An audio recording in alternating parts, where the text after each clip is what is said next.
Vamos a iniciar la audiencia.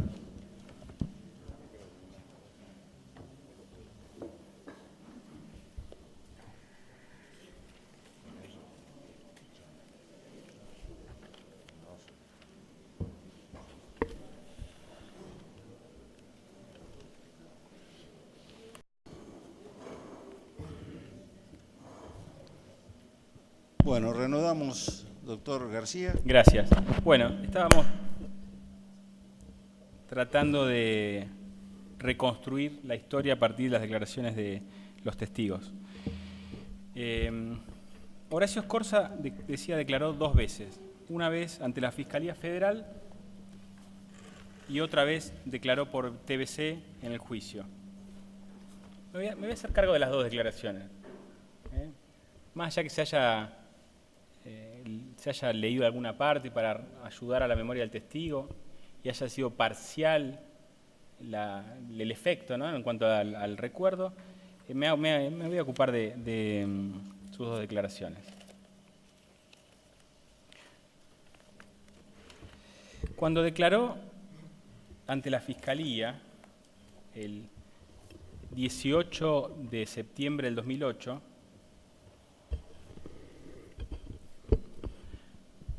dijo que vio, esto es la foja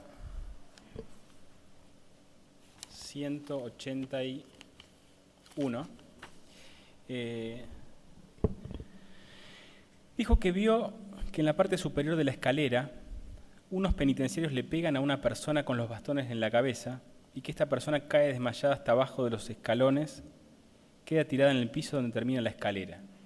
Ya el primer problema que encontramos acá es con la vista de Suárez, que está atrás, ¿no? Suárez no ve que alguien lo golpea y cae por la escalera. Scorza ve que esto pasa, ¿no? Supongamos que es un hecho secundario que no es relevante, ¿no? Pero lo quería señalar.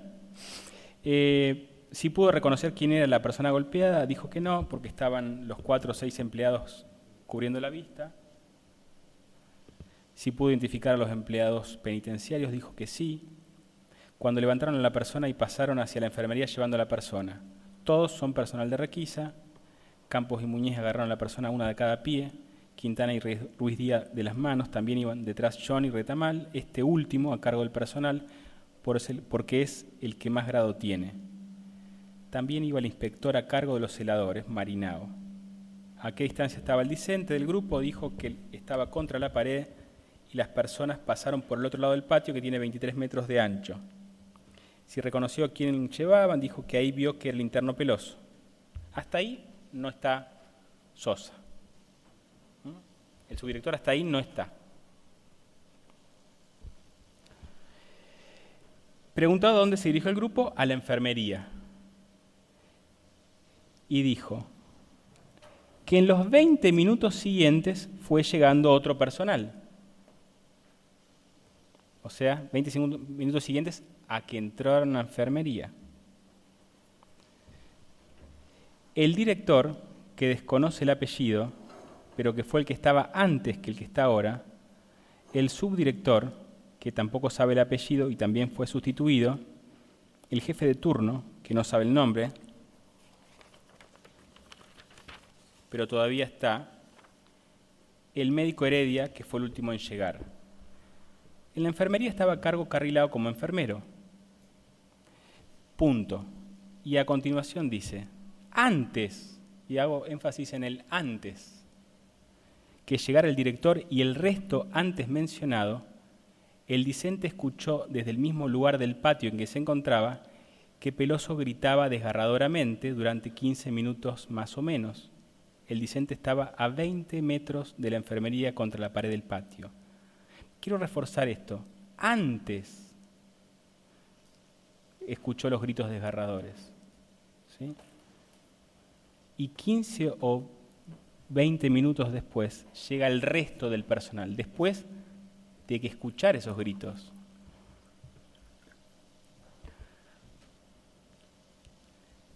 O sea que hasta ahí no está diciendo el testigo que mientras escuchaban los gritos desgarradores estaba presente ni el director, ni el subdirector, ni el resto del personal jerárquico. Eso fue después, ¿sí? Y dice a continuación, también llegaron mientras Peloso gritaba, Aviles, encargado de taller, Franco, maestro mecánico, otro de la requisa llamado Cabeza y Romero, que es quien trasladó al discente hasta la sede de la Fiscalía el día de la fecha.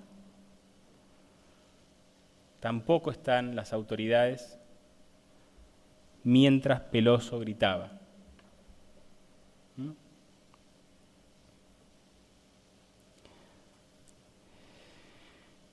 Cuenta cuánto duró esto de los gritos, que eran muy llamativos, que duró unos 15 minutos, que después se quedó en silencio. Marinao pidió al celador, que estaba en el pasillo, que se llama Vega, que avisara a la guardia que trajeran la camilla de ambulancia. ¿Sí? O sea, cesaron los gritos, piden que venga la ambulancia. Luego, dice, antes que llegue la camilla, llega el director y casi enseguida los demás. Es decir, el subdirector, jefe de turno y jefe de seguridad mesa. El médico había llegado mientras el interno gritaba, dice también, y que el médico decía, calmate, calmate. Esa es la primera declaración, ¿no? Hasta acá no podemos unir en el tiempo gritos desgarradores, presencia del subdirector, ¿no? Que es lo que dicen que pasó. La acusación dice eso. Eso hasta acá no lo podemos afirmar con esta primera declaración, ¿sí? Veamos qué dijo en el juicio.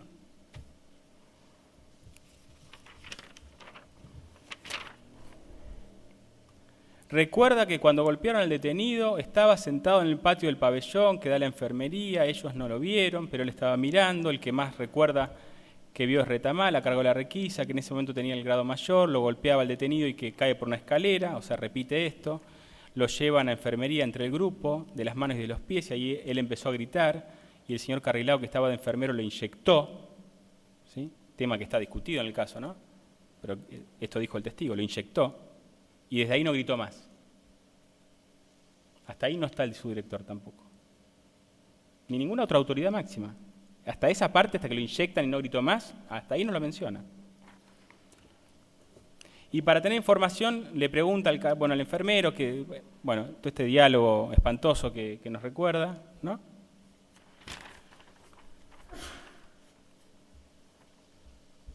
En otra parte, algo que me parece también importante, dice, preguntado qué hicieron los demás cuando Retamal le pegaba, dijo que los demás no hicieron nada porque Retamal era el que mandaba en ese grupo de requisa. Estamos hablando de la declaración de un testigo fundamental, ¿sí? Y el testigo fundamental, o uno de los testigos fundamentales junto con el resto que ahora vamos a mencionar, pero son pocos los testigos centrales del caso, menciona a una persona que lo golpeaba mientras el resto miraba. Claro, después se nos dice que las diferencias son irrelevantes, que los centrales que vio que alguien lo golpeaban. ¿Uno o varios? ¿8 o 1? No es lo mismo, me parece. Después dice, cuando cae Peloso, él se queda ahí en el patio, sentado en la vereda, no se movió y se ve cuando lo llevan a la enfermería, escucha cuando está gritando, porque se ve que le siguen pegando, y después ya se calma y ya no grita más. Todavía no está el director ni el subdirector en este relato, de alguien que está viendo una gran parte de la escena central de esta historia. ¿Qué pasó en enfermería? Y según el testigo Escorza, deja de gritar y aún no habían aparecido las autoridades máximas. O sea, Escorza es un testigo que le hace mucho daño a la acusación, porque con Escorza no se puede sostener válidamente que el subdirector estaba cuando lo torturaban, porque Escorza no lo dice. Dice que llega después.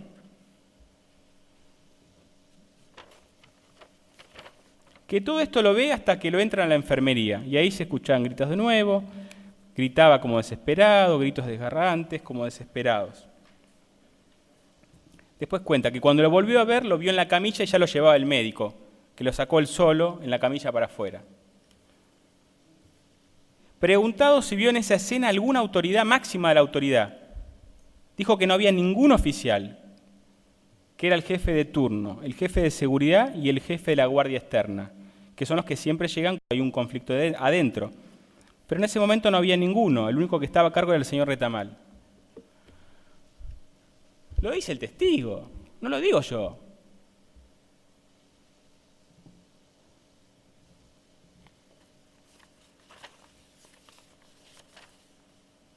El doctor García, o sea, yo pregunté, después que se fue el médico, estoy leyendo la transcripción de las declaraciones en el acta, o por lo menos en el adelanto que tenemos, yo también las tengo en la computadora, pero me parecen más confiables estas. Después que se fue el médico al interno en la camilla, si sabe que autoridades del penal fueran a enfermería. Dijo que no. Que ahí ya no vio porque estaban encerrados. Y antes tampoco fue ninguna autoridad, ni antes ni después. Lo dijo el testigo. Esto dijo. O sea, que se privilegia, por supuesto, esta declaración, la prestada en el juicio, ¿no? Pero si usamos la declaración previa, digo, bueno, tratemos de imaginarnos qué pasó, a ver qué es lo que recordaba el testigo al poco tiempo. Porque acá uno puede decir, pasó mucho tiempo. Pasó poco tiempo. Tampoco lo pone al subdirector en el momento que lo están torturando. No lo pone ahí.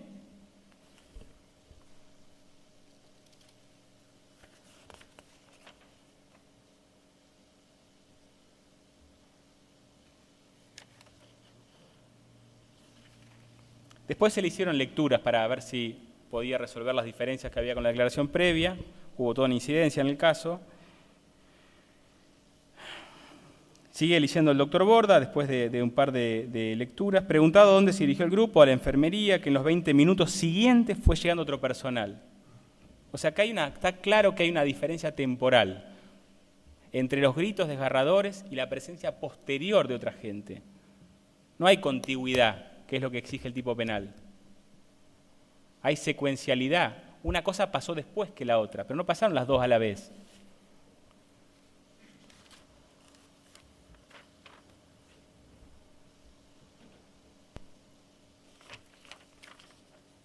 El director, que desconoce el apellido, pero fue el que estaba antes del que está ahora, el subdirector, que también fue sustituido, el jefe de turno, que no sabe el nombre, pero que todavía está, el médico Heredia, que fue el último en llegar. Esa fue la parte final de la declaración vieja, esta que yo les conté que se le leyó. Dijo que si lo recuerda, que Heredia era el médico, pero que no lo recuerda en este momento. Pero si lo declaró en ese momento, fue así, porque lo declaró a los poquitos días. Cree que había pasado una semana.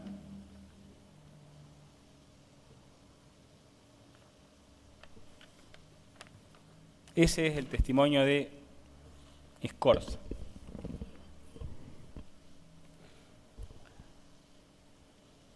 Veamos qué declaró el testigo Brit Esmeril, que también declaró en el juicio.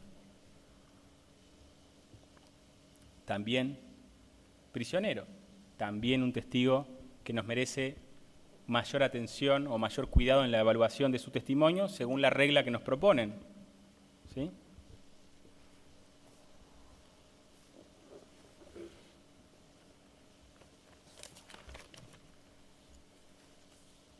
Un segundo, ¿eh?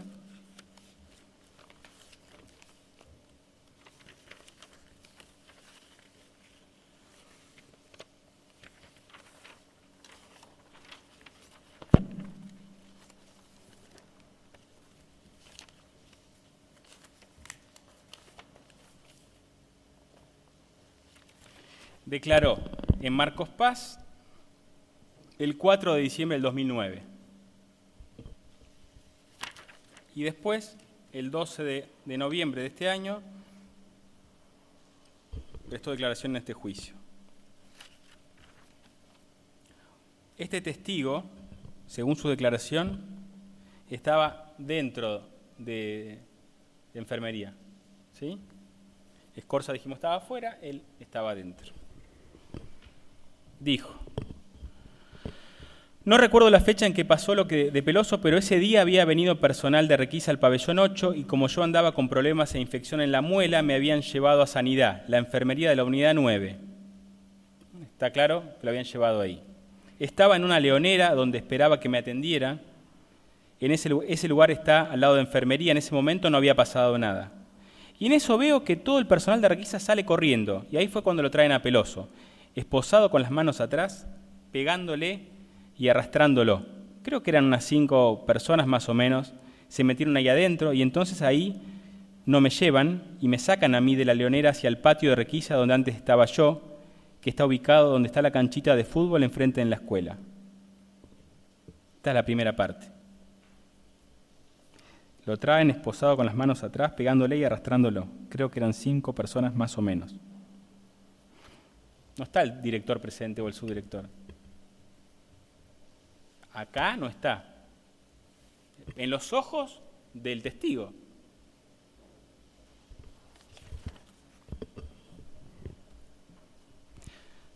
A Peloso lo conocía de 6, hasta ese momento no supe qué había pasado y como dije, el personal de Requisa me empezó a molestar, me amenazaron, me agredieron físicamente.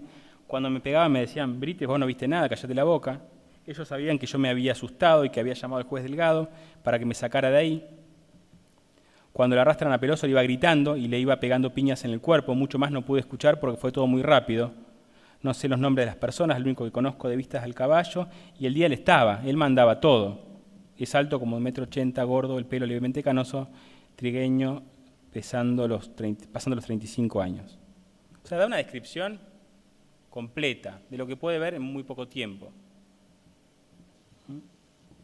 Hasta ahí, mientras relata esta golpiza, no hay autoridades presentes. Declaración prestada ante el secretario Villanueva y la jueza Argüelles, N6.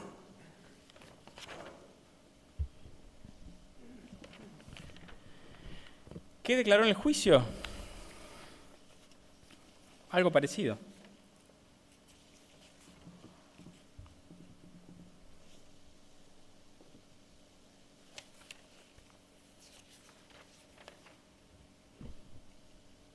Cuenta lo de lo del odontólogo por el tema de la muela, lo habían llevado.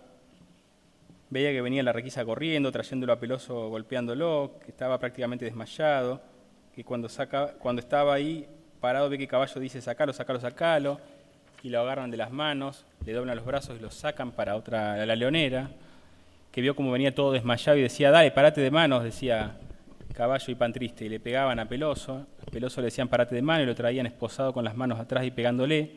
Los que le pegaban a Peloso eran más o menos 5 del cuerpo de Requisa, que él vio a Caballo y Pan Triste y también vio a los otros 3, los vio porque estaba al lado de ellos. Hasta ahí no hay ninguna autoridad que tenga el deber de dar la orden de que cese la golpiza. Le preguntan la distancia, si había algún otro interno que vio esto, dijo que no, que cuando lo traen a Peloso le estaba apoyado con su cabeza contra la pared y cuando lo traen se queda mirando, como lo traen de la Requisa, dándole trompadas, piñas, diciéndole dale parate de manos, pasan por detrás suyo y ahí escucha a la Requisa que dice sacalo a este y lo sacaron, pero no lo sacaron, lo llevaron al pabellón, lo llevaron a una sala que había un tubo de oxígeno y rejas y ahí se escuchaba todo como le pegaban, había una camilla en el pasillo, no recuerda qué efectivos lo llevaron a la sala. Bueno, en síntesis, con este testigo, por la declaración anterior o por esta, tampoco está Sosa.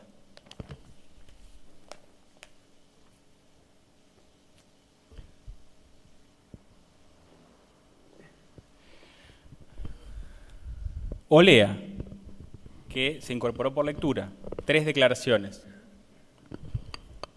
Declaró ante el juez de ejecución y 2 veces ante el juez de instrucción.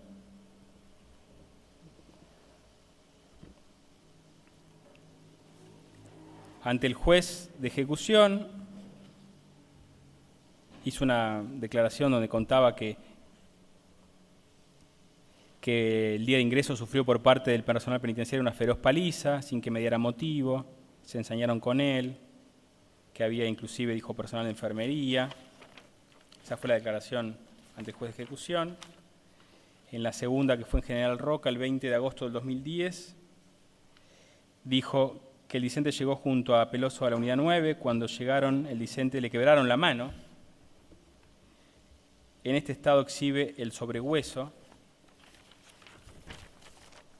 que le quedó como secuela en su mano derecha. Le dieron una paliza antes de llevarlo al pabellón. Eso fue el 5 de abril de 2008, con fecha muy precisa, ¿no? Que lo dejaron a Peloso en una leonera chiquita con las manos sobre la cabeza contra la pared. El lunes de la mañana temprano lo sacaron de la celda, lo llevaron al pañolero a retirar sus pertenencias, y cuando baja la escalera se encuentra que 2 guardias le estaban pegando a un muchacho. Enseguida lo reconoció a Peloso, ya que habían viajado juntos hacia la unidad 9, y le dicen que se dé vuelta y mire la pared. Lo que el discente hace, pero antes entonces ve que a un agente que le dicen Caballo, que era el encargado de requisa, y otro agente pegándole con un palo en la garganta, y cuando cayó el muchacho le dijo, me mataste. El discente se quedó mirando contra la pared de reojo y ve que Caballo saltó sobre Peloso, que se había caído al piso, cuando le pegaron con el palo y le cayó con los pies sobre el pecho, y sobre el pecho giró las borceguíes con los 2 pies, que es medio morocho Caballo, alto, grandote, morrudo. Si recuerda cuántos agentes eran, que eran los 2 que lo llevaban al discente, que cuando vieron lo que sucedía se unieron al grupo diciéndole que se pusiera contra la pared y cerrara los ojos, más los 2 que estaban en la pañolera eran 5 o 6. Que esto se produjo cuando ya había bajado del pabellón 6 al 3 y cuando bajó las escaleras del pabellón 3 para dirigirse al pañol, que se encuentran con el hecho cuando terminan de bajar estas escaleras, que a Peloso le habían también lastimado la cabeza, sangraba, no sabe bien en qué lugar, pero tenía sangre en la cabeza y se lo llevaron a enfermería, pero el discente cree que Peloso ya iba muerto. Vio que tenía hundido el pecho, no gritaba ni hablaba, estaba inconsciente. Que queda inconsciente y lo llevan a enfermería, y entre 4 personas cada uno de los agentes lo sostenía por un miembro. Que cuando se lo llevaron a Peloso hacia la enfermería, al discente lo llevan dentro de la oficina del pañol y le dan también una paliza. No sabe el nombre de los agentes que lo hicieron y luego lo llevan a la enfermería para que lo lleve al médico. Media hora transcurrió más o menos y cuando llega a la enfermería ve en un banco, acostado boca arriba, inconsciente a Peloso y Turri, y el enfermero le pregunta al discente, ¿otra nenita más? No aguantan nada. Se agarran a trompadas y no aguantan nada. Y tras decir eso le pegó en la cabeza a Peloso y Turri con la punta del pie. Después el discente lo sacaron de ahí, ya no vio más nada. Antes de que lo llevaran a la enfermería y mientras estaba Peloso en el banco acostado, el enfermero lo atendió para verle la lengua que tenía lastimada por los golpes que le habían dado y le dijo que no era nada. El discente habrá estado 1 hora aproximadamente en la enfermería. Toda esa hora Peloso estuvo acostado en el banco boca arriba, inconsciente, sin recibir atención médica y sin que le dieran otro golpe que el que le dio el enfermero en la cabeza. Tenemos un problema también con esta declaración.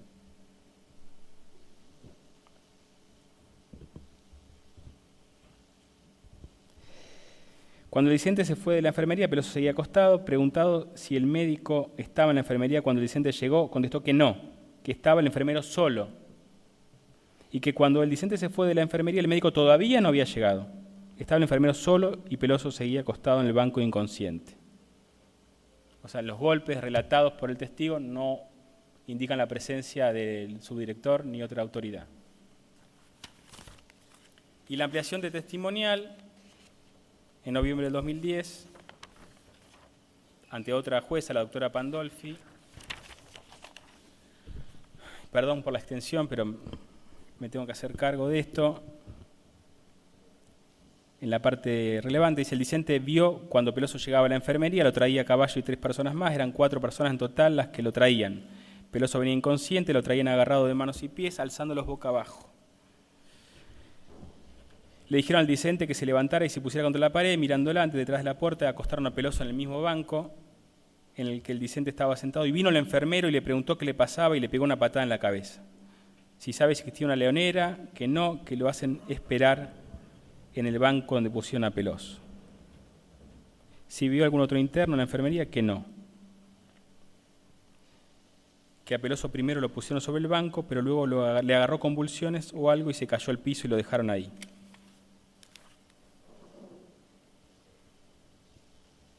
No menciona tampoco a ninguna autoridad ni al subdirector presente cuando lo golpeaban. Esta es la incorporación por lectura de Olea. Y ahora la declaración del testigo Abella, que es del 22 de abril del 2008,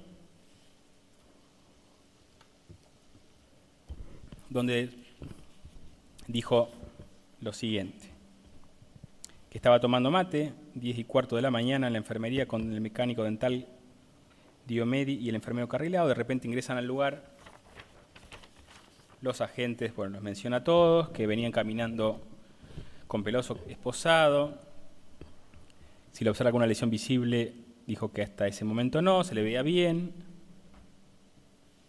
Ahí encontramos una diferencia que ya le señaló el doctor Baccaro entre la visión del testigo Scorza y la visión de este testigo, ¿sí? Sobre si venía desmayado o arrastrado, o si vino caminando, o si venía bien. Pero dice, en ese momento Retamal insultó a Peloso diciéndole: no habrás venido hasta acá, hijo de puta, a pedir pastillas. Fue ahí que Peloso reacciona, le pega una piña a Retamal en el pecho. Los 4 agentes se le van encima y lo golpean todos juntos con palos, piñas, pero no logran reducirlo. En eso aparece el agente John, quien traba a Peloso colocándole sus manos hacia atrás para impedir que se moviera. Observé que Peloso le muerde a Muñiz en el antebrazo y logran reducirlo y tirarlo al suelo. Todos comenzaron a golpearlos con patadas. La primera que recibe es en la cara, en la zona de la barbilla, que observé que empezó a sangrar la nariz y su boca. Luego le seguían pegando patadas por todos lados del cuerpo y además seguían pegándole con los palos reglamentarios. Además ingresaron al lugar el agente Caballo. Pero así le dicen y otra gente que posee un corte muy visible en la cara de quien tampoco sé su nombre, pero los conozco bien y lo reconocería si volviera a ver. Estos agentes también se tiraron encima de Peloso y lo golpearon. Hasta ahí no está la autoridad, no está Sosa presente mientras esto sucede, según lo que declara Abella. En ese momento de lucha, el mecánico dental Diomedi llama al celular al doctor Heredia, significa que todavía tampoco estaba el doctor Heredia, a fin de que se venga a la unidad. Puso el altavoz, le dijo: venga, esto no joda. Le dijo: fíjate en la carpeta clínica para ver la medicación, a lo que Diomedi insistía en que viniera, esto no joda. Y dice: Heredia se presentó a los 20 minutos en la enfermería. Ahí Peloso estaba todo golpeado, casi sin poder respirar, con pocos signos vitales. Y dice: llega el subdirector, de quien no sé su apellido porque es nuevo, y le entrega dinero al enfermero Carrilao para que compre medicación para Peloso. Este a su vez le da el dinero a Diomedi para que se vaya a la farmacia del pueblo y compre medicación. A la media hora aparecen con la medicación, diazepam 10 miligramos, y desconozco quién le aplicó la inyección. Para esto eran las 12:15, observé que Peloso estaba muerto. Escuché que decían: palmó, vamos a sacarlo urgente. No sé quién le dijo, pero lo escuché. Ahí estaban todos tratando de reanimarlo, pero no fue posible. Heredia trataba de darle oxígeno, bueno. Al final dice: me hicieron baldear toda la enfermería porque había sangre por todos lados, producto de la golpiza seguida de muerte que le ocasionó al interno. O sea que, según el testimonio de Abella, Heredia llega después de la golpiza, o sea, no está presente cuando es la golpiza, por el llamado desde la asistencia médica, y que llega también ahí, o después, el subdirector, que le dan dinero Carrilao para que compre medicación, que se lo da a Diomedi para que vaya a la farmacia. O sea, hasta ahí, según este testigo esencial, podríamos decir presencial, no estaba el subdirector presente en el momento en que se produce la golpiza que él mismo cuenta. Es posterior la presencia, es después que viene Heredia, aparecería, no sabemos por cuánto tiempo, del subdirector. ¿Y esto por qué es importante? Porque la imputación, la recuerdo, ¿no?, es estar presente cuando se producían. La omisión de evitarlas, las torturas, según el tipo penal, es de evitar las torturas que se están por producir o las que se están produciendo. Las torturas ya producidas no se pueden evitar porque el pasado es inmodificable, lamentablemente. Entonces la presencia es, según esta declaración, es posterior. Está la presencia, pero es posterior.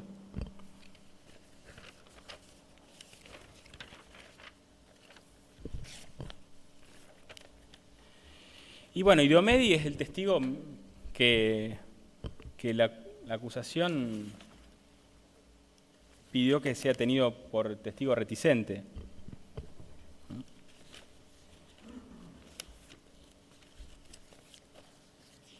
Sin embargo, me interesa tomar una parte igual de su testimonio que cierra un poco el relato en relación con el testimonio anterior de Abella. Que es que lo que recuerda es que el enfermero le dijo que llame al médico, llamó al médico y después lo mandaron a comprar un medicamento. Salió a comprar el medicamento, le dieron plata. Que no sabe exactamente qué pasaba en enfermería, que llamó al médico y vino a los 20 o 30 minutos. O sea, la llamada que este otro testigo, menos creíble quizás por ser agente, relata, llamada que Abella relata, indica que vino como media hora después el médico, con el que habría venido también el subdirector. Es decir, que ambos dos, según el testimonio de Abella y también de Diomedi, no están presentes en el momento que Abella relata, y vimos el resto de los testigos también, la golpiza, ¿sí? Que fue calificada como tortura, ¿no? Digo esto que fue calificado como torturas porque la ley exige que para este tipo omisivo en especial haya torturas. Para unos apremios no existe el tipo omisivo este. Carrilao me dijo pedirle al médico que venga y yo mientras tanto escuchaba que le decían al interno tranquilízate, que te va a revisar el enfermero, dijo que esto lo recuerda.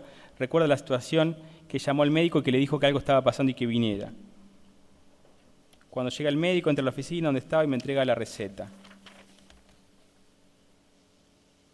Cree que en ese momento llega el médico, cuando estaba revisando la historia clínica, no lo recuerda exactamente.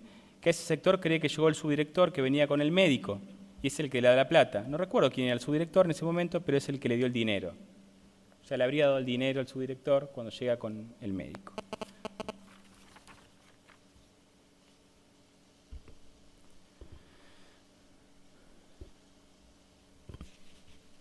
Sí, volvió a hablar de este tema con alguien del servicio médico, dijo que era el comentario, que después lo llamaron a declarar.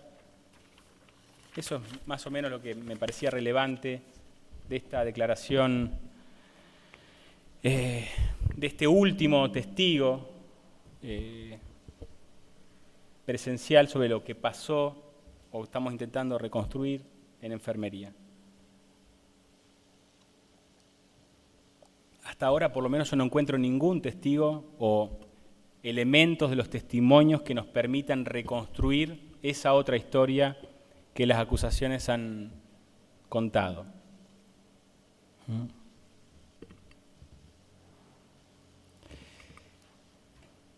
Pienso que no me corresponde ocuparme de las declaraciones indagatorias como se hizo con anterioridad para ver qué puedo reconstruir a partir de las indagatorias, porque la verdad que no sabría qué parte usar. Tendría que hacer lo mismo, cortar la confesión calificada.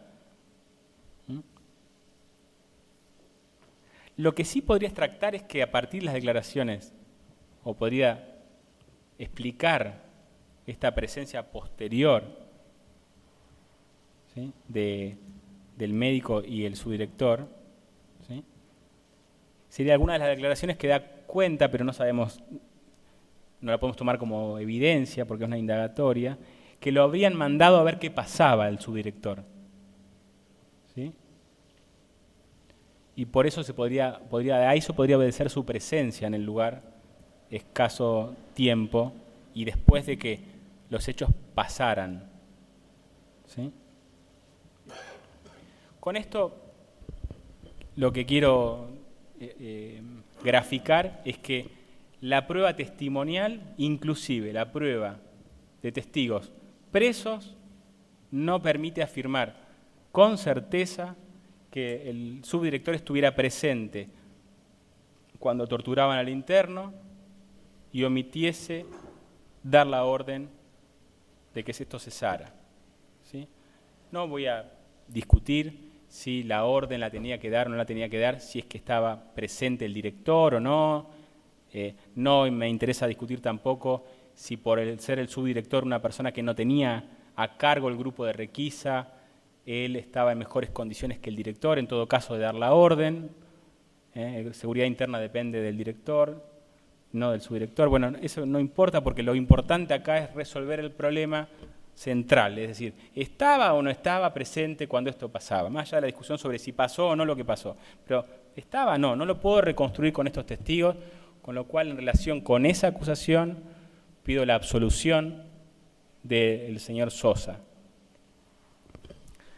En relación con la siguiente acusación, que adelanté los problemas que traía,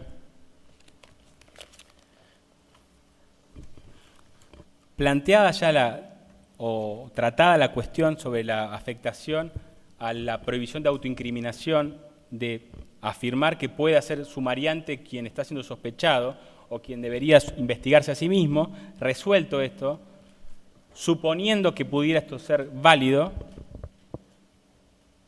lo que debo decir es que la intervención del subdirector en ese sumario, por otra parte, consistió en hacer lo que el Código de Procedimientos le exigía, que en el caso de su actuación concreta, o sea, y lo más importante, las testimoniales que tomó, era dejar constancia de que los testigos decían.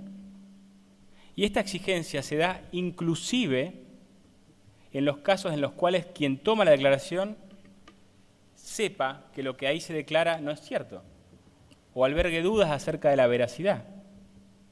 Lo que no puede hacer el sumariante, que le toma juramento y toma un acta, es escribir algo distinto que lo que aquel que declara cuenta.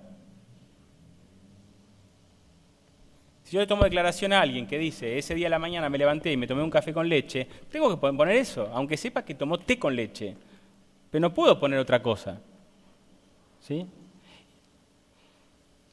Y en segundo lugar, esos testigos eran los investigados, con lo cual tampoco podía forzarlos a que en todo caso los testigos, que declaraban como testigos en el sumario, dijeran lo que supongamos el subdirector sabía que era cierto. Porque ¿qué tendrían que hacer? ¿Confesar un delito en una testimonial, en el sumario? Decir, sí, yo ese día le pegué tantas veces al interno hasta que se murió. No se sostiene eso. ¿Y qué hizo? Tomó algunas declaraciones, recibió el sumario cabeza, o sea, con la primera parte de la investigación hecha por otra persona, él tuvo que a partir de ahí, de ese sumario cabeza, tomar ciertas declaraciones.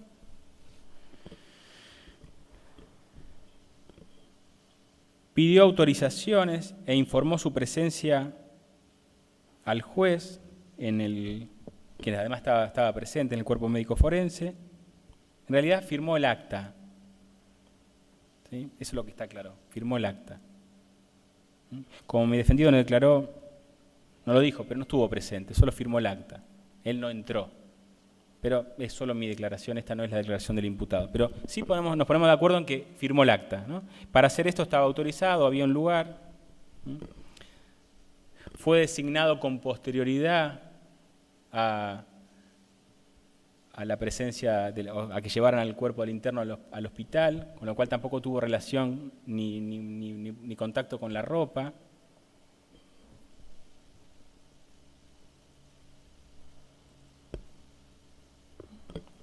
Hasta ahí no tenemos ningún elemento para decir que haya incumplido los deberes que le correspondían en todo caso como sumariante.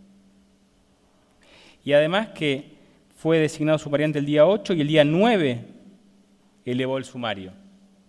O sea, una intervención mínima.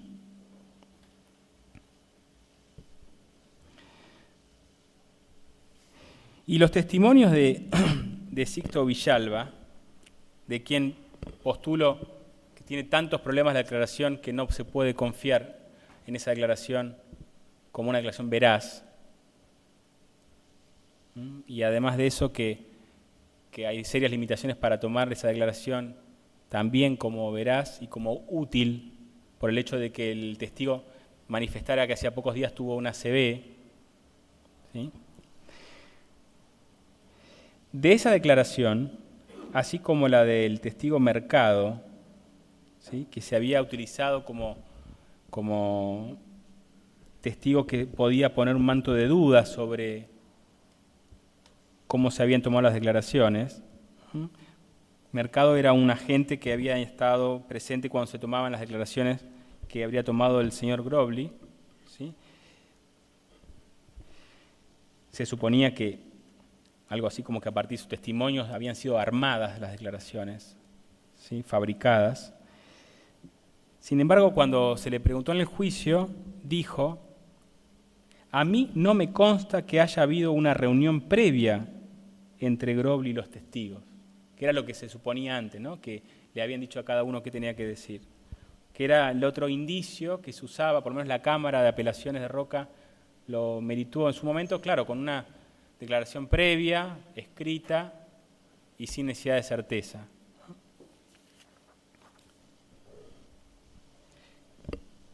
Es decir que en relación también con esta incriminación, ¿sí? Si se sostuviera la posibilidad de hacer esta atribución, que yo digo que hay un problema constitucional en hacerla, es que tampoco advierto que se le pueda atribuir haber hecho insertar datos falsos, ¿sí? Porque nunca podía hacerlo. Cuando tomaba testimonio estaba obligado, frente a quien era sospechoso, pero que ahí declaraba como testigo, a insertar los datos que quien declaraba le decía. Con lo cual, entiendo que esa acusación debe rechazarse y también ser absuelto el señor Sosa por este hecho.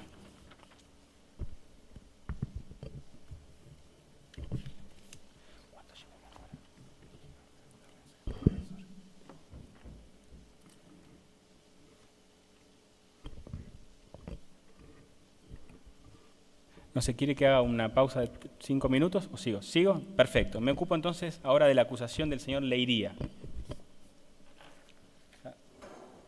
Son las 4:30 de la tarde aparte, así que voy a tratar de apurar un poco. La acusación de Leiría podríamos decir que es más sencilla, porque se lo acusó de haber omitido denunciar las torturas de las cuales tomó conocimiento por sus funciones dentro de las 24 horas, y las acusaciones sostienen que tomó conocimiento a través de una llamada telefónica, una comunicación que tuvo con el doctor Heredia, o por lo menos cuando se hizo presente en horas del mediodía en el penal. ¿Está? Esa es la acusación. El señor Leiría primero declaró como testigo, después declaró como imputado, fue absuelto por la Cámara de Apelaciones y por la decisión de la Cámara Federal se lo mantuvo vinculado con el proceso.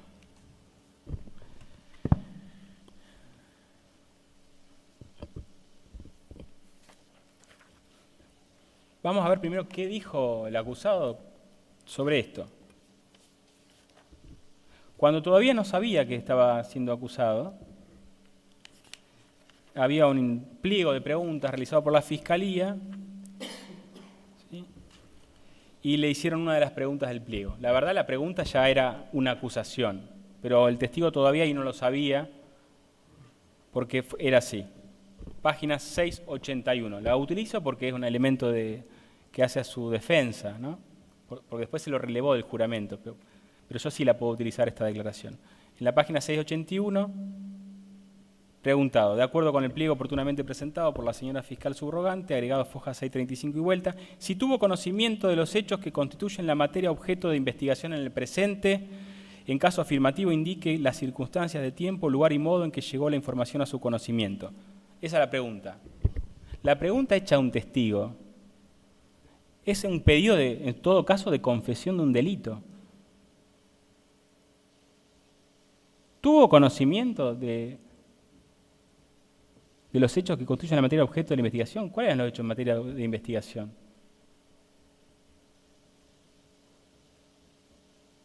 Igualmente dijo: me enteré que había un traslado de un interno grave al Hospital Regional de Neuquén, el cual posteriormente había fallecido, por un comentario que no recuerda de quién, y estando fuera de la unidad trabajando, motivo por el cual llamé a Heredia desde mi celular para confirmar el hecho y ponerme a su disposición. El nombrado confirmó el episodio informándome en ese momento que había sido trasladado al hospital el interno Peloso y que posteriormente a su ingreso muere. Al interiorizarme acerca de lo que había pasado, Heredia me dijo que Peloso había hecho una excitación psicomotriz, por lo cual hubo que aplicarle diazepam intramuscular y que luego habría hecho una depresión respiratoria, que tuvo que intubarlo e inmediatamente llevarlo al hospital, que recuerda esa primera comunicación nada más. Eso dijo como testigo.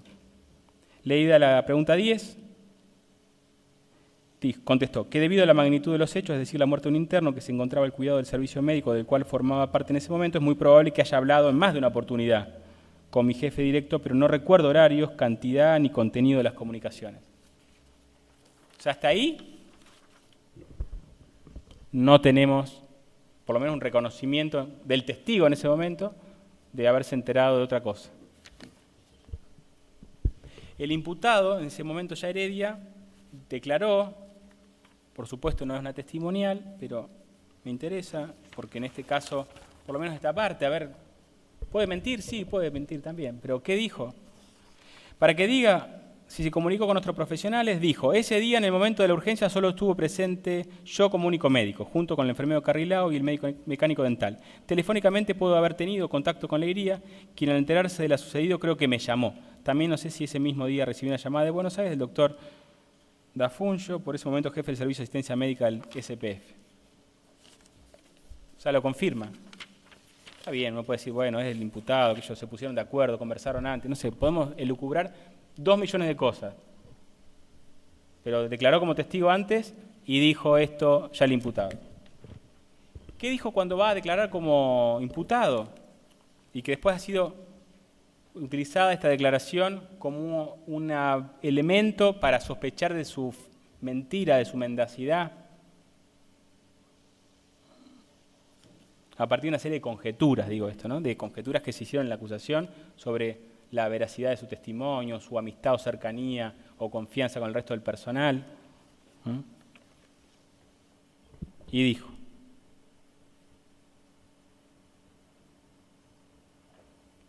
no estuve en el momento en que se cometieron los hechos que obran las pruebas que me acaban de leer y todo lo demás fueron trascendidos de versiones de uno u otro. Reconoce versiones y trascendidos de uno u otro.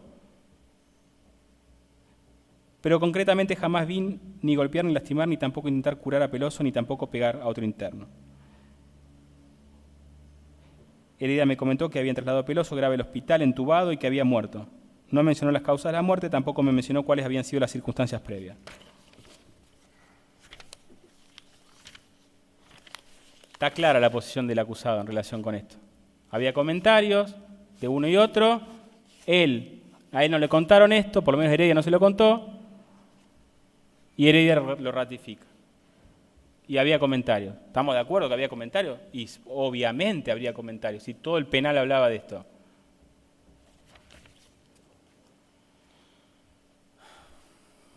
La Cámara de Apelaciones trató el problema, trató el caso, después de una apelación de quien era su abogado, escuchó también los fundamentos de la acusación, en este caso de la procuración,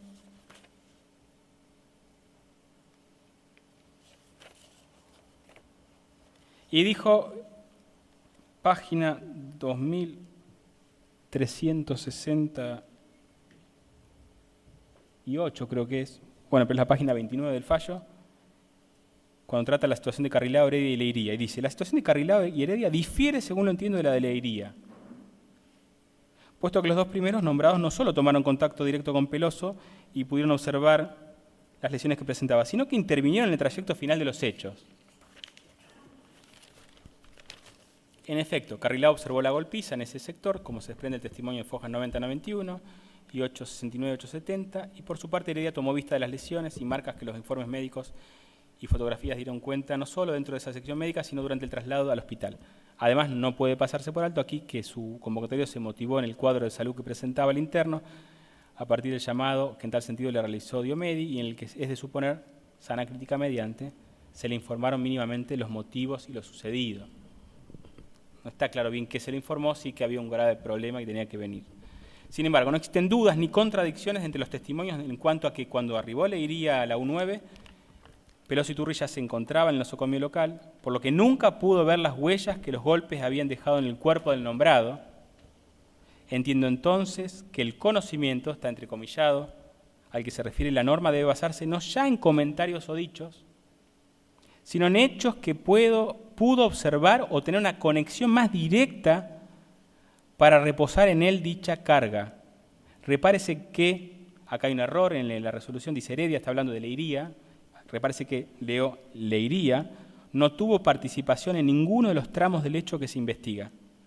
Esta circunstancia, estimo, es la definitoria para resolver su situación procesal, y sigue el fallo con otras consideraciones y propone el acuerdo que en lo que le iría respecta, disponer su sobreseimiento en los términos del 336 inciso tercero, con los alcances allí fijados y nada más. Esto motivó un recurso de casación de la querella. La Cámara Federal trató la cuestión, inclusive se presentaron breves notas en la casación, y por dos votos a uno se resolvió mantener sometido a proceso al señor Leiría. Pero me interesan los argumentos.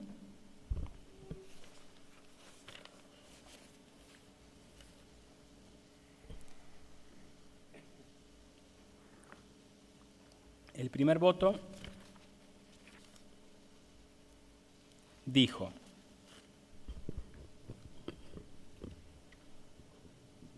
que la querella no lograba demostrar los vicios jurídicos que alegaba, que no se había hecho cargo de rebatir adecuadamente las razones, se pretende responsabilizar a Leiría como autor del delito de omisión de denunciar doblemente agravada, cuando solo se advierte que los fundamentos expuestos en la presentación constituyen una mera discrepancia con lo resuelto por el acuo, sin que, como hemos visto, haya logrado determinar que Leiría haya tenido un real conocimiento de los sucesos investigados en la presente causa, más allá de su propia interpretación, basada principalmente en los dichos de un testigo que afirmó haber escuchado de Leiría haber efectuado comentarios con otra persona en relación con las torturas que había sufrido Peloso Iturri.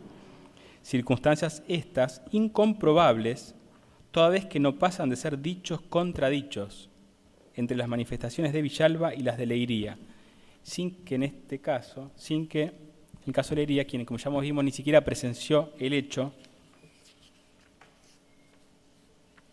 por el cual se lo quiere responsabilizar.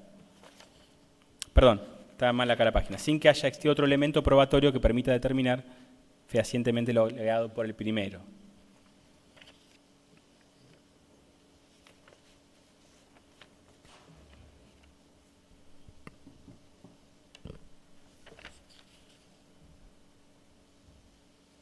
Por otra parte, una referencia al concepto de tomar conocimiento, que no cualquier comentario reviste entidad para generar la responsabilidad de la norma en cuestión, y que acierta la Cámara al ponderar la situación particular de Leiría con la de los médicos Carrilao y Heredia, por cuanto se hizo hincapié en que estos sí estuvieron en el lugar y tomaron contacto directo con Peloso, y que Leiría no estuvo en el lugar y por ende no vio el cuerpo, sino que llegó cuando ya estaba en el hospital.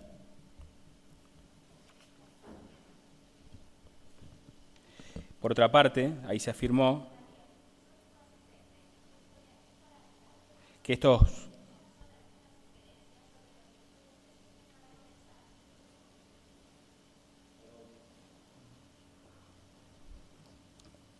retomo. La afirmación de que la querella acerca de los comentarios o dichos que Leiría pudo haber escuchado sobre los tormentos aplicados a Peloso, ellos sin prejuicio que los mismos fueron negados por el imputado, quedando de este modo controvertido lo aclarado por el testigo Villalba, no nos parecen que tengan una seriedad tal como para achacarle la obligación de denunciar penalmente un suceso tan grave como la aplicación de torturas que culminaron en la muerte del interno, basándose únicamente en comentarios de terceros, sin otro respaldo informativo que le otorgue un mayor grado de verosimilitud a la versión escuchada.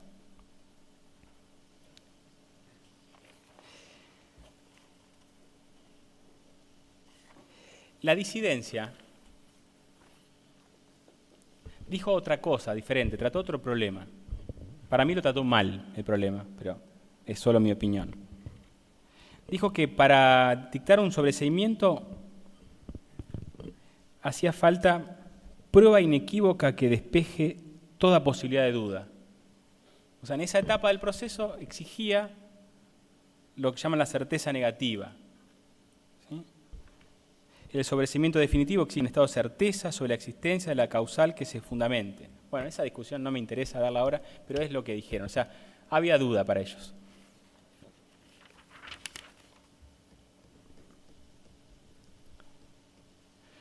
Por ende, dice, el alcance de la decisión tomada y que fuera materia de impugnación no encuentra por ahora sustento en las probanzas causídicas, sino que por el contrario, y teniendo en presente la gravedad de los hechos que giran en torno de Leiría, cuya omisión de denunciar a él se le imputa, merecen una atención extensiva de las pruebas reclamadas. O sea, sigan investigando y fíjense qué pasa en el juicio.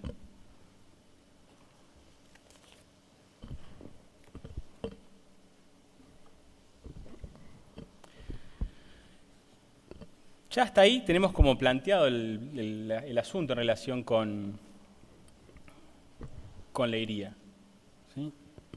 Yo entiendo que no se puede afirmar con certeza que él tuviera conocimiento, ¿sí?, que le hayan transmitido por teléfono o cuando llegó a la unidad, ¿sí?, lo que las acusaciones dan por probado. O sea, creo que no hay certeza acerca de eso.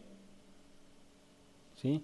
No tenemos cómo reconstruir esa parte. No hay una intervención telefónica. No hay mensajes de texto. No hay testigos que oyeran esa comunicación. Le iría hablando con Heredia, Heredia contándole algo distinto a lo que siempre dijo. O sea, autoincriminándose. No tenemos esa prueba. Tampoco tenemos otro cuadro de testimonios que sean completos, que nos permitan decir que pese a esa carencia de pruebas podemos dar por sentado que tuvo efectivamente ese conocimiento. No lo tenemos. Y el testimonio de Villalba, supongamos que fuera un testimonio a utilizar en el caso como prueba útil y veraz, está contradicho por el imputado. Y el imputado además, su versión se corrobora con la declaración de la otra persona que supuestamente le comunicó el hecho.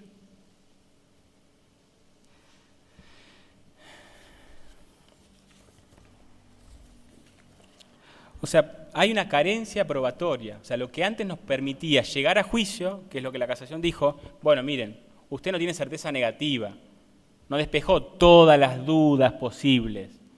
Bueno, ahora ya no podemos hacer eso. Ahora tenemos que decir, está 100% acreditado que tomó conocimiento por teléfono cuando llegó. Y si tomó conocimiento después, supongamos que tomó conocimiento en un diálogo posterior, un mes después, le contaron, ¿sí? O se corrió la voz de que había prestado declaración a un testigo presencial, como Abella, y se enteró. Si fuera así, se enteró después. No se enteró el día del hecho.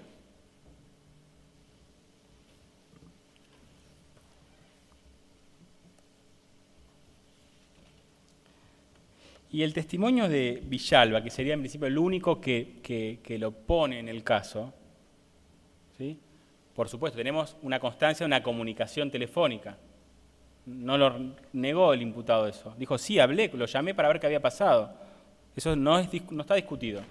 ¿Pero qué hablaron? Según la presunción de inocencia, hablaron lo que el imputado dijo, pero podemos pensar que tenemos un elemento cargoso. Hablaron, pero ¿qué hablaron? No sabemos.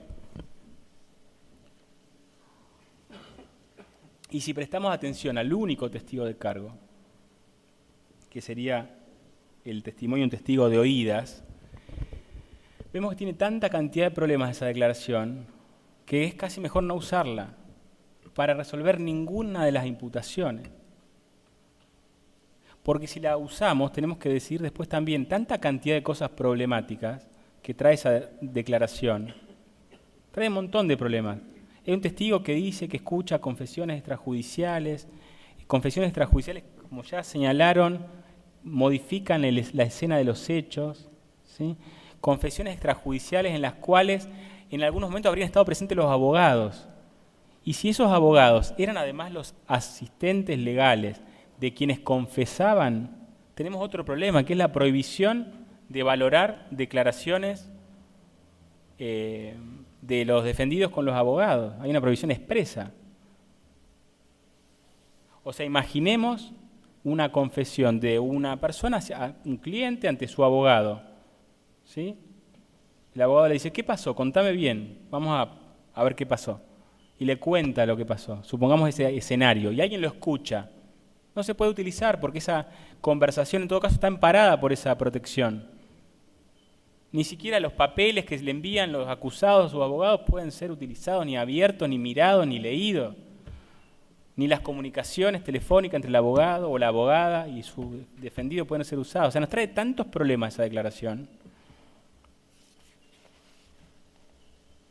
Y como bien mencionó el doctor Cotto, era una declaración muy necesaria para la acusación porque con esa declaración podían tratar de explicar cosas que si no, no podían contar o explicar o tratar de hacernos ver.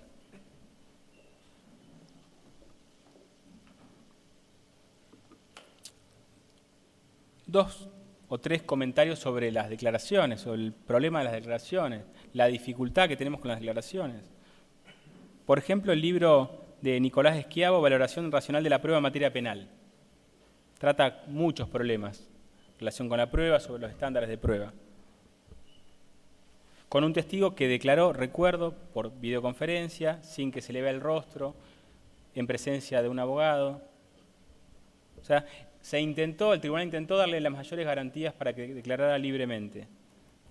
Un testigo que el 80% de su declaración dijo no recordar nada. Y que las acusaciones pretendieron que directamente se leyera toda la declaración. Como si el testigo no estuviera.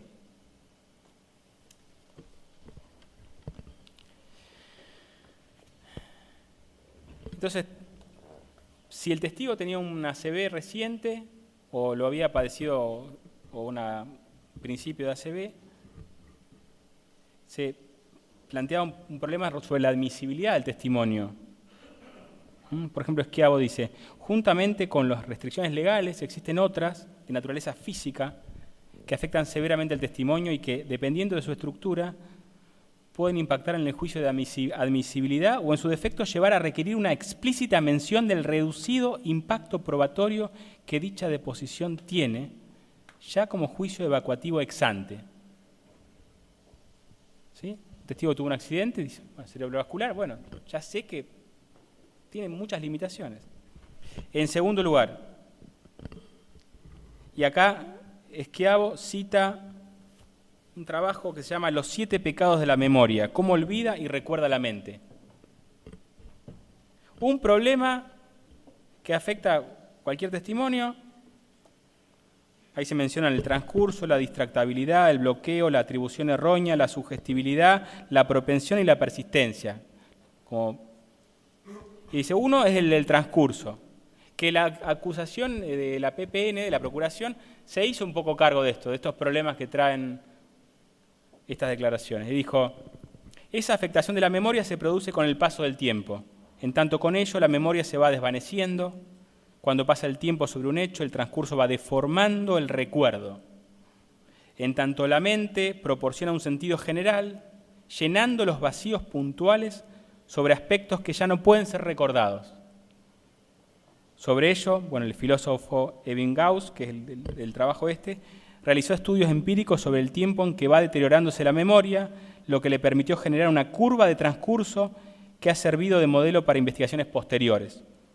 Estoy citando, Dichos estudios sugieren que la velocidad de deterioro de la información es mucho más rápida de lo que comúnmente se cree, produciéndose deterioros considerables sobre aspectos sustanciales luego de los primeros 6 días. La verdad yo me quedé sorprendido cuando leí esto, pensé que tardaba más la memoria en tener problemas o empezar a encontrar huecos. Siguiente problema o característica que en este caso también advierto, que es la llamada sugestibilidad, que se encuentra representada por la tendencia que tienen los individuos a incorporar información engañosa, procedente de fuentes externas.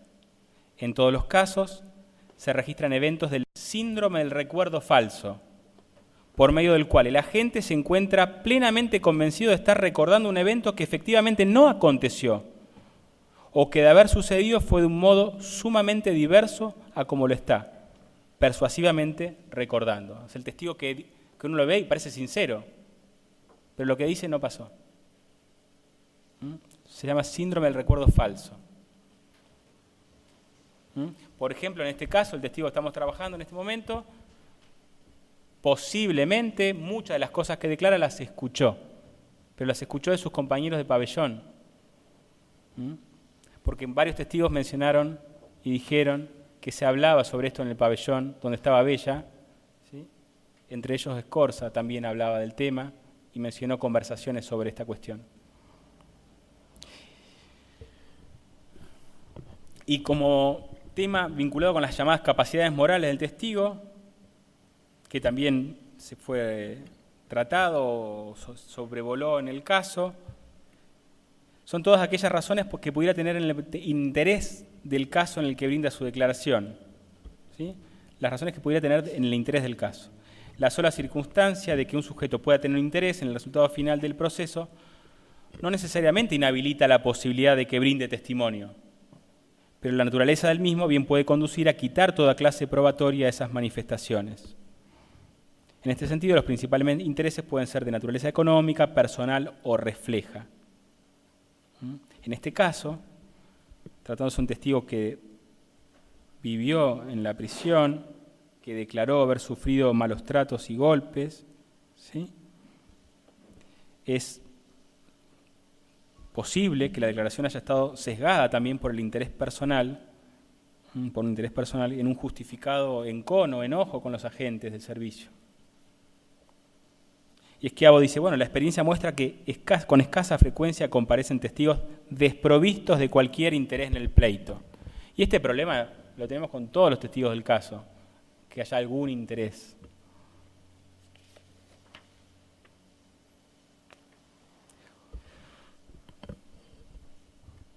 La información que se recibe con posterioridad al evento, cada vez que se recuerda un evento, se reconstruye el recuerdo y se altera con eventos posteriores, mayor entendimiento, nuevo contexto, sugerencias de otros.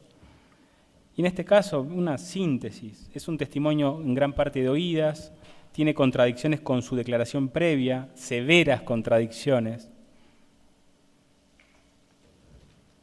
Tiene contradicciones con los testimonios de otros testigos.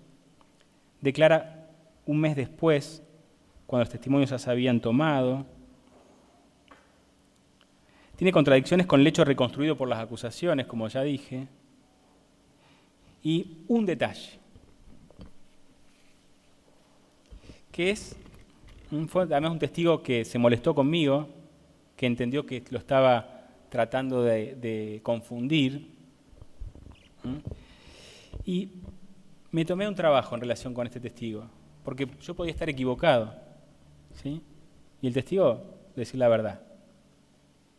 Y su declaración tan cambiante en relación con la previa podía obedecer a los problemas que produce el paso del tiempo. Y me tomé un trabajo, porque había una diferencia muy importante para mí en relación con la declaración anterior, ¿no? Yo estaba tratando de evaluar este test de sinceridad que hizo la Fiscalía, llamémoslo test de veracidad o como quiera que sea. Y dijo que cuando ingresó a la unidad, ¿sí?, fue golpeado, algo que no había dicho en la declaración anterior. ¿Sí? Dijo que cuando ingresó a la unidad había sido golpeado y que además había hecho la denuncia. ¿Está? Hasta ahí vemos una diferencia, ¿no? Y entonces, después que escuché eso, dije, bueno, voy a tratar de reconstruir a ver si esto es cierto.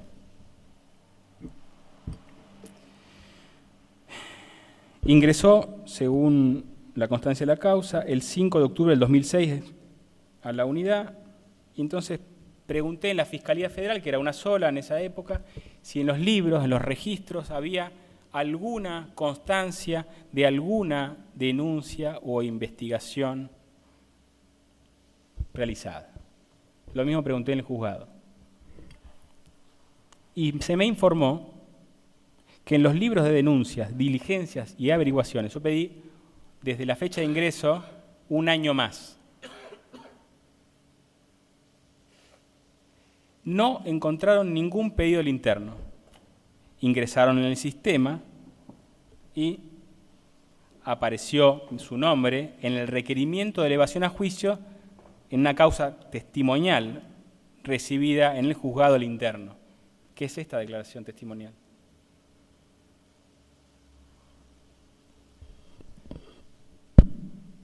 Esto me exime de mayores comentarios.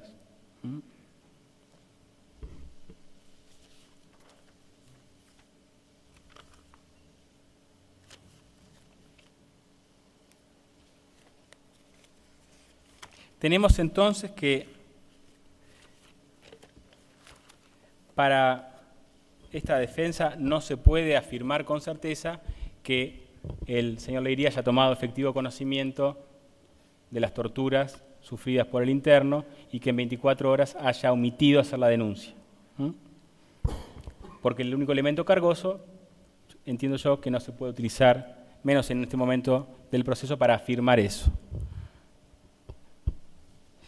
Sin embargo, en el caso en que se considere que sí tuvo ese conocimiento,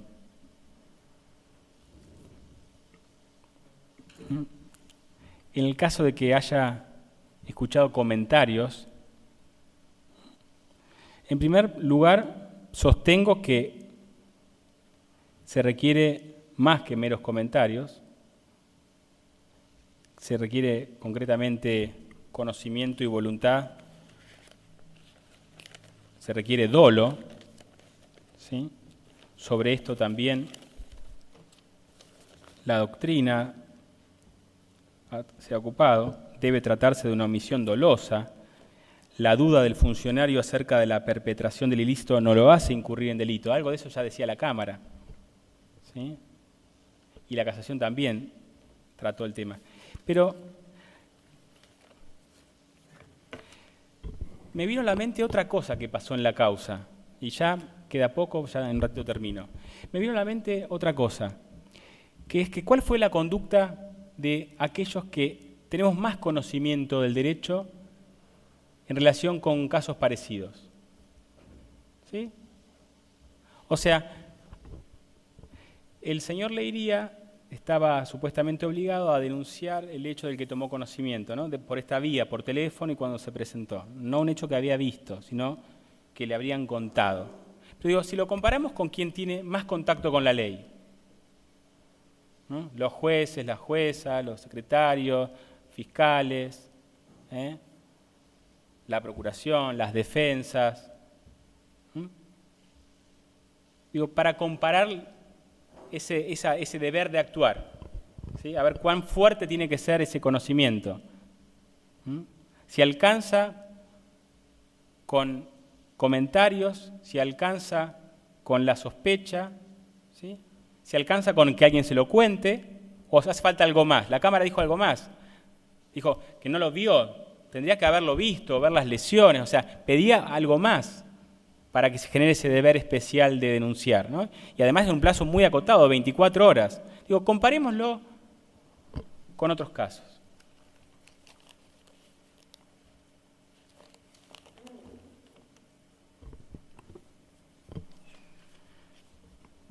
Y el 144, Quater, que es el que estamos tratando, trata el primer caso, la imputación del señor Leiría, en el segundo caso, perdón, el primer caso el señor Sosa, en el segundo caso aquel que no puede hacer cesar, pero toma conocimiento y tiene el deber de denunciar.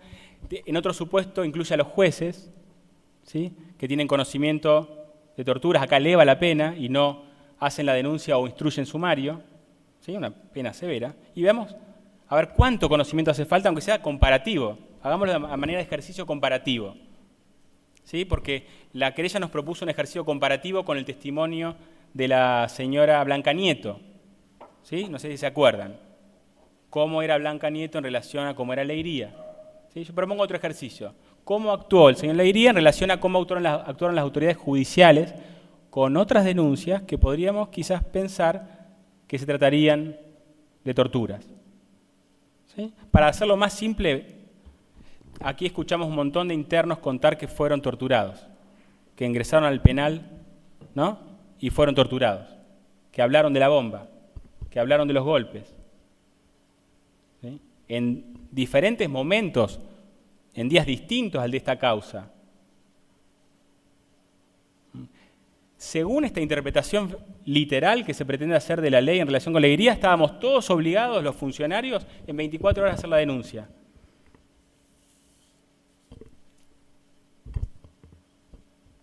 Creo que todos por sentido común, condicionado por nuestra formación, entendemos que hace falta algo más para hacer la denuncia. Esto creo que tiene razón la Cámara.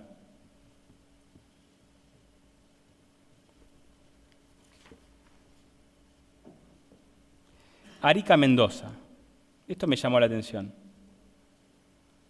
Declaró como testigo ante una jueza y un secretario y dijo, antes de arrancar la declaración, que una persona que en presencia de su señoría interrogada al respecto expresó que tiene golpes y escoriaciones en el rostro, brazos y en el torso y que manifestó fueron producidos por la requisa el día lunes de esta semana. Esto fue el 3 de diciembre de 2009. Después me fijé si había una copia de la declaración y que se enviara a Fiscalía, al juzgado, no había eso. Una persona detenida que dice, me golpearon. Supongamos que no fueran torturas lo que relata, bueno, podrían ser apremios, severidades, vejaciones, también hay un deber, en ese caso, de investigación.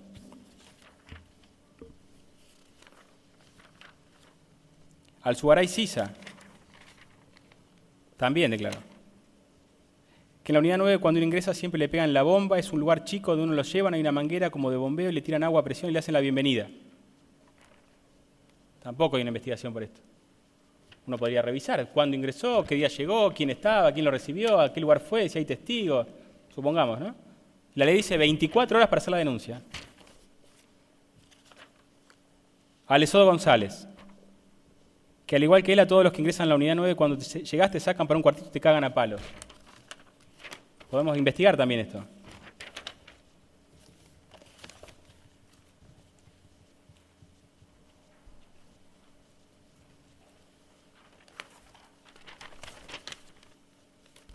Merile.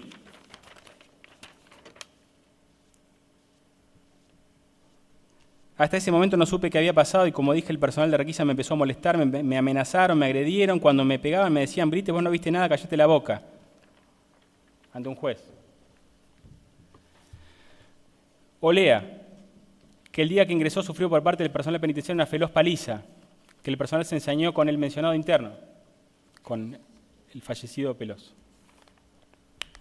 Bueno, no hace falta que siga mostrando esto, ¿no? Pero está plagado de declaraciones de este tipo. ¿El argumento cuál es? Que no le podemos exigir a un médico lo que no exigimos a las autoridades judiciales, a las que están más en contacto con la ley, que conocen más la obligación. Coincido con la Cámara que hace falta mucho más que un comentario, que un mero conocimiento, que una sospecha, que versiones encontradas. Esto me sirve para explicar que para el caso que dieran por probado que alguien le contó esto que pasó o que Heredia le contó lo que pasó, así todo, en este caso, merece el mismo tratamiento que tenemos las autoridades judiciales.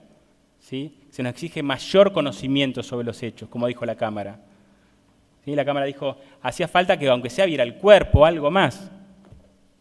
Y es una obligación muy calificada porque en 24 horas obliga a hacer la denuncia.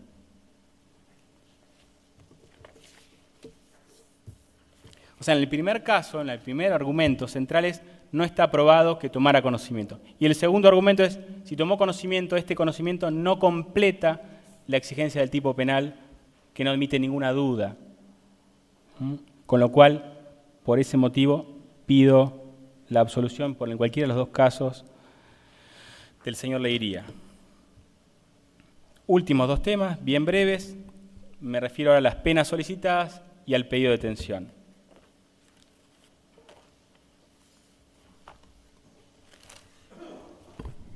En relación con las penas solicitadas, me preocupa especialmente la pena requerida en relación con el señor Sosa. Pienso que es una pena desproporcionada, ¿sí? En relación con la obligación que se supone tenía, ¿sí? Porque se acerca, en un caso llega al máximo, en el otro caso se acerca al máximo, y me preocupa la forma en que han ambas partes acusadoras evaluado atenuantes y agravantes. En uno de los casos se sostuvo que no había ningún atenuante, que estos casos no tienen atenuantes. Como si tratara un delito previsto con pena única, como es la prisión perpetua. O sea, acá la pena única sería 10 años. Y me preocupa la acusación, en este sentido, porque la pena pedida ya está en el umbral del delito de homicidio. 10 años o 9 años. En un caso en el cual el mínimo previsto en la ley permitiría imponer una pena en suspenso de 3 años de prisión. En el caso de Sosa, y una pena mucho menor de 1 año en el caso de Leiría. Esto es para el caso que se les declare culpables, ¿no? Ya está claro que mi pedido es de absolución de ambos dos.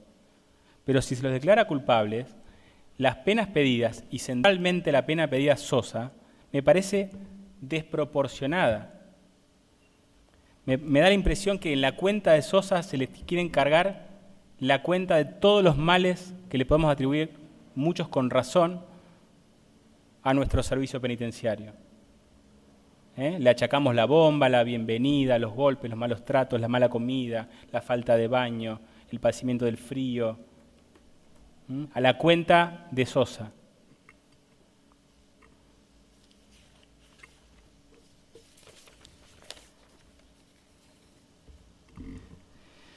Se habló del rol de garantía de los funcionarios, que por eso era más grave el hecho. Ese es un presupuesto del tipo penal. ¿Cómo va a ser un agravante el presupuesto del tipo penal? Ser funcionario público. Eso ya viene con el costo de estar imputado de este delito. El mínimo del tipo penal ya incluye esta circunstancia, ser funcionario. Eso no es un agravante.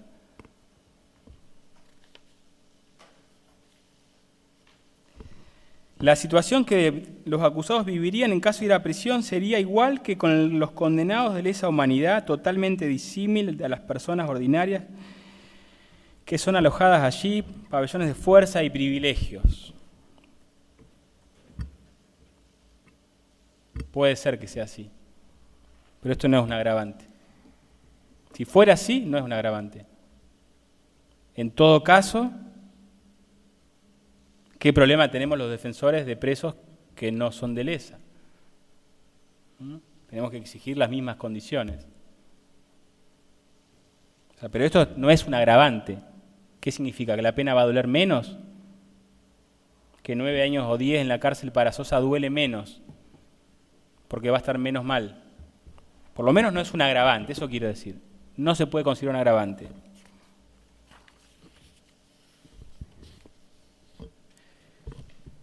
Los hechos deben acercarse a los máximos porque no existen, conforme al entendimiento de la acusación estatal, hechos mucho más graves que los aquí imputados. Violencia institucional, desprecio por la vida, utilizar el recurso estatal para golpear a personas.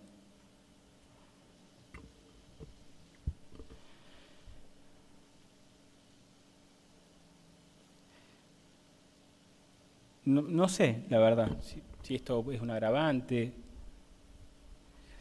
Lo que sí puedo sostener, y que también me parece que se puede discutir, pero creo que no es este el ámbito, que es el Congreso el que decide la magnitud de las penas.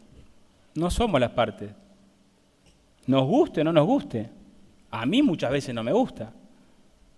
Y por eso pido que el tribunal declare inconstitucional el mínimo de la pena.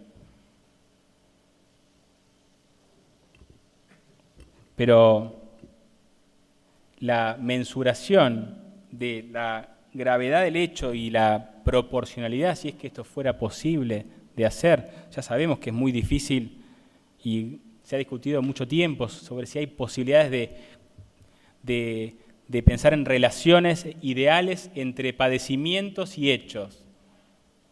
¿Por qué una cosa vale más o menos? Y es cambiante, no hay reglas sobre esto. Podríamos intentar pensar en una serie de comparaciones entre delitos unos con otros para ver si puede una pena ser tan alta en relación con otra. La Corte lo hizo en el caso Martínez o en algún otro, pero la verdad que es muy difícil esto. Pero dejémoselo por ahora a los legisladores. Pero la gravedad del hecho ya fue evaluada por el Congreso cuando se introduce este tipo penal. Y tiene un mínimo y un máximo. Y para el caso de Sosa, el mínimo son 3 años. Significa que puede haber hechos de esta entidad que incluyan todos estos elementos que el tipo penal requiere y que puedan tener 3 años de prisión. aunque no le guste la acusación, o pueda a mí parecerme mejor o peor. Pero no está previsto en la ley estos elementos para tomarlos como agravantes. Desprecio por la vida, utilizar, bueno. Si una persona está presente cuando torturan a otras y pudiendo ordenar que se deje de hacer, no lo hace, bueno, ya está. El grado de maldad de la conducta, para decirlo de alguna manera muy campechana, ya está evaluada por el legislador, tiene de 3 a 10. No tiene 9 o 10 en todos los casos.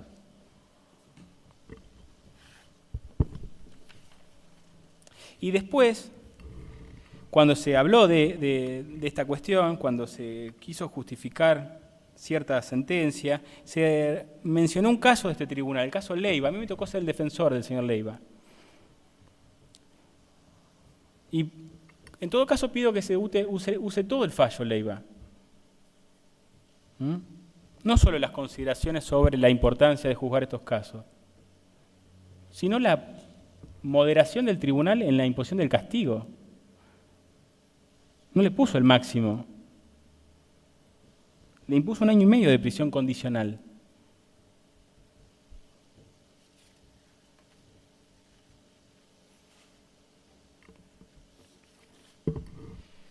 Y por otro lado, se entendió que no había ningún atenuante.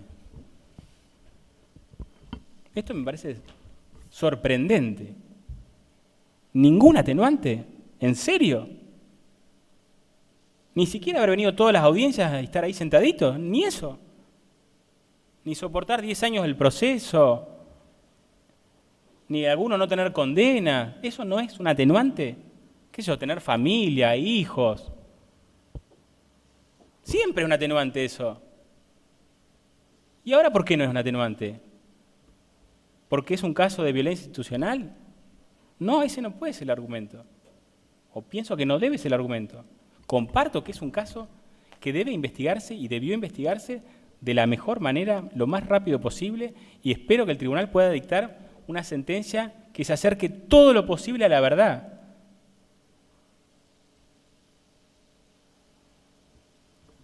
Pero decir que no hay ningún atenuante en el caso me parece injusto desde algún punto de vista.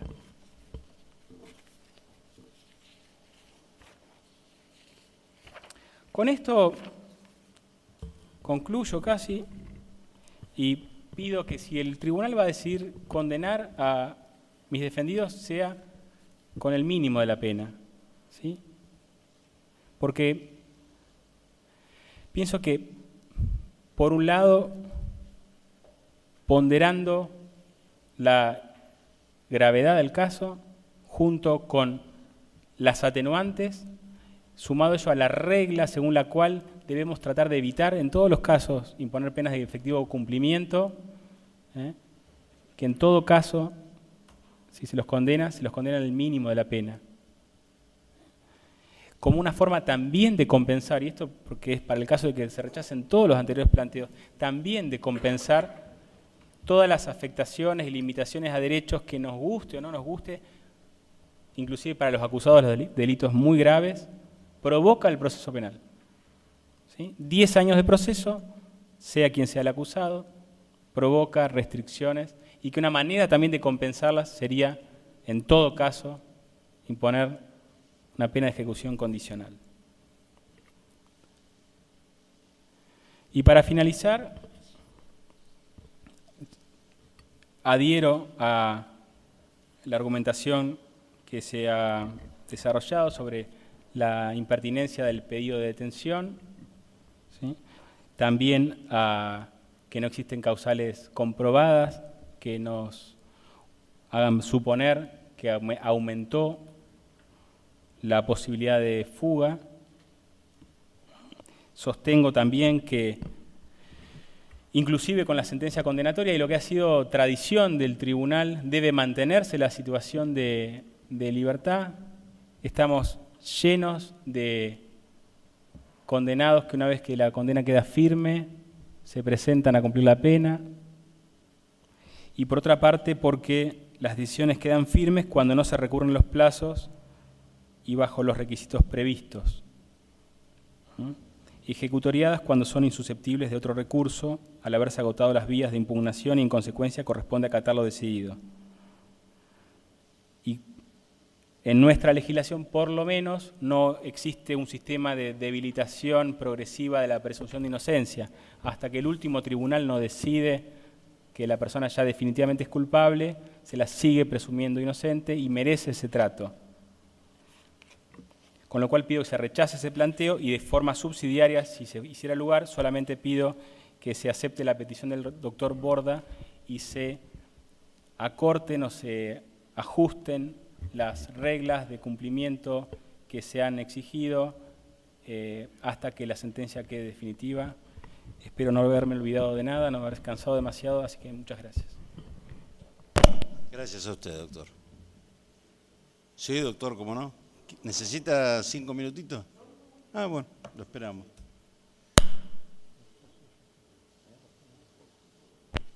Bueno, vamos a hacer 10 minutos, ¿sí? Continuamos.